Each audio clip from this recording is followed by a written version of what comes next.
Amin. Tende kwa mama kudenga wasendera. Chita kuti mwana wakumana na mwalimu. Muchukwira unoziva. Tende kwa mama kudenga wasendera. Yesu Kristo ari kuya. Tende kwa mama kudenga wasendera.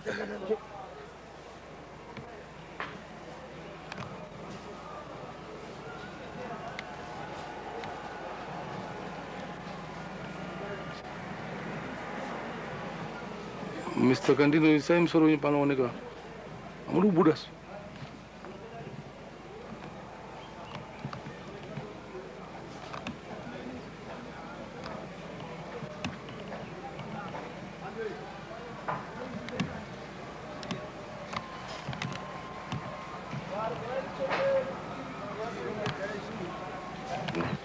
Izi azakamba takati vanhu vakaita 5 asaizivi kuti zvichazodai ba tazosvika pagomo mwari wakati taona kuti vanhu vachazowanda hamuzokwanisi kuvaerenga ba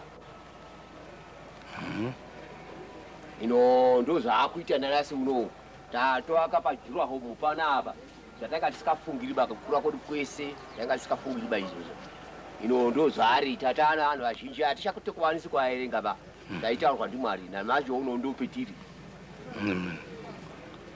pangidzirwe engines pamusoro dzakaita 4 dzikapedza ziya 1 hour dziripo nebipi rekuzoti chakazoende koite korye chingwa chereraisi chakachekwe raisi nenyama yegwai vari 12 vakachizahambe kupwanye misasa manje vechishidai buda nache vanhu vakaita 12 chibuda wamusasa wacho ndokwamba ndio bipi ratakaona iroro maamuri papiro takatiri pamakomo padhipi uri mwedzi wani gore racho mungariziya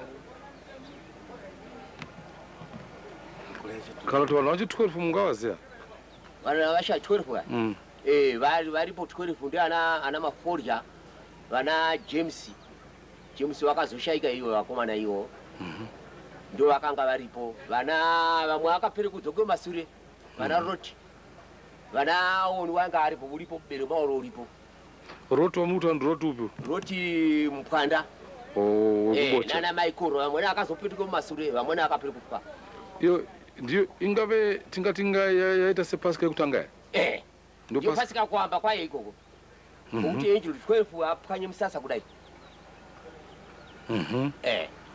bipi guru kwazvo ndio bipi guru vanhu tazoende kujurudani ndakaite number 5 kupotera pajurudani imimi number 5